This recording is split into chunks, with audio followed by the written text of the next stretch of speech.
We just ran through an exercise of creating a class on dreams. Why did I choose that particular class? It's because I taught it when I was a young teacher. I inherited that class from a storied professor who'd taught it for 20 years.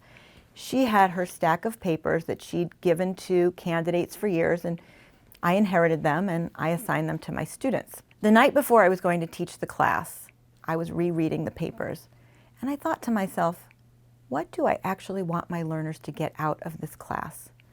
Do I want them to know what's in these papers? Or do I want them to feel familiar with dreams, comfortable with listening to dreams, and have some idea of what they're going to say to their patients about them? I knew that it was the second. So I took the stack of papers and threw it off my kitchen table, and I started again to create a different kind of teaching activity. I'm telling you because I'd like you to do the same thing. I'd like you to take your hand-me-down classes and obligatory assignments, toss them on the floor, and start again to create teaching activities of your own. Before you go off and plan learning objectives of your own, I'd like to leave you with the Cabinet's Teaching Greatest Hits. There are 3 of them. The first is, try to create an affective experience. If you think about your own learning history, my guess is that those real moments of learning that you remember happened when you were having an affective experience.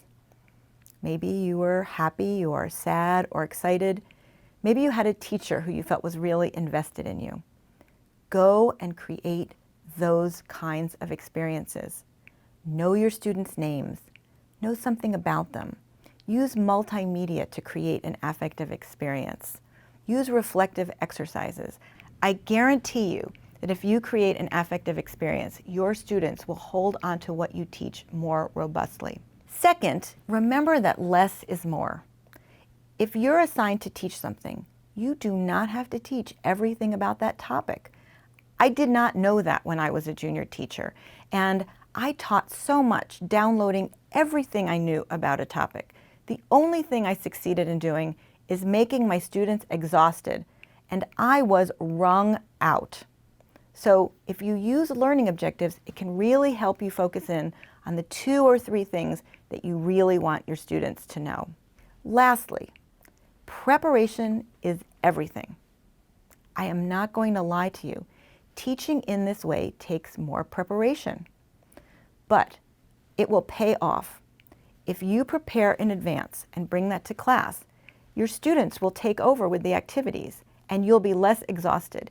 If you run a class and at the end you're really tired, I guarantee you haven't done it in this way. So that can be a good litmus test. So that's basic training. Now it's your turn to prepare your class. Think about something you're going to teach soon. Could be one class. What are your learning objectives? Are they knowledge, skills, or attitude? How are you going to take your learning objectives and turn them into a teaching activity? How are you going to measure them? How are you going to create active learning sessions? I'll look forward to hearing about it in the next weeks or months.